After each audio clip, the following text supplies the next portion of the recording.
শুভ সময়, সবাইকে স্বাগত জানাচ্ছি। আজ আপনাদের সাথে আলোচনা করব ধ্বনি ও বর্ণ নিয়ে।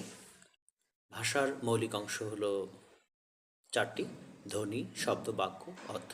আমরা যেটি উচ্চারণ করি এটি হলো ধ্বনি। ভাষার মূল উপাদান হলো ধ্বনি, ভাষার মৌলিক উপাদান হলো শব্দ এবং ভাষার মূল উপকরণ হলো বাক্য। আমরা ধ্বনির নির্দেশক চিহ্ন সেটা হচ্ছে বর্ণ। ভাষার একটি গুরুত্বপূর্ণ বিষয় হচ্ছে ভাষার ইট হলো বর্ণ, ভাষার ছাদ হলো বাক্য, আর ভাষার প্রাণ হলো অর্থপূর্ণ বাক্য।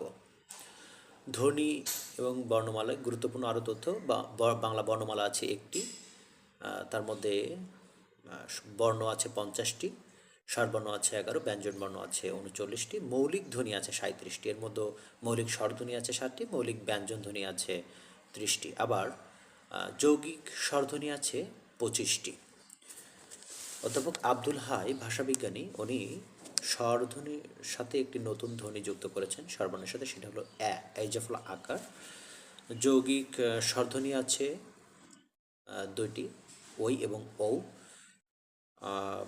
স্বরবর্ণগুলোকে আবার দুটি ভাগে ভাগ করেছেন, দীর্ঘস্বর এবং হর্ষস্বর। অল্প টেনে যেটা বলা যায় সেটা হর্ষস্বর, এবং দীর্ঘ সময় নিয়ে যেটা বলা যায় সেটা হচ্ছে দীর্ঘস্বর। এখানে আরেকটি স্বর আছে, সেটিও গুরুত্বপূর্ণ, অর্ধস্বর, মানে দীর্ঘও না আবার লম্বাও না, অল্প সময়ের জন্য। মৌলিক ব্যঞ্জনধ্বনি 30টি আগেই বলেছি। মৌলিক ব্যঞ্জনধ্বনি নয় এমন বর্ণ আছে 3টি, তার মধ্যে পরশ্রী বর্ণ 3টি, বিসর্গ, চন্দ্রবিন্দু, অনস্বর, আর মধ্যাহ্নস্বর, তারপরে আছে অন্তস্থ জ, অন্তস্থ ইয়া এবং ইয়, মধ্যাহ্ন খণ্ড ত।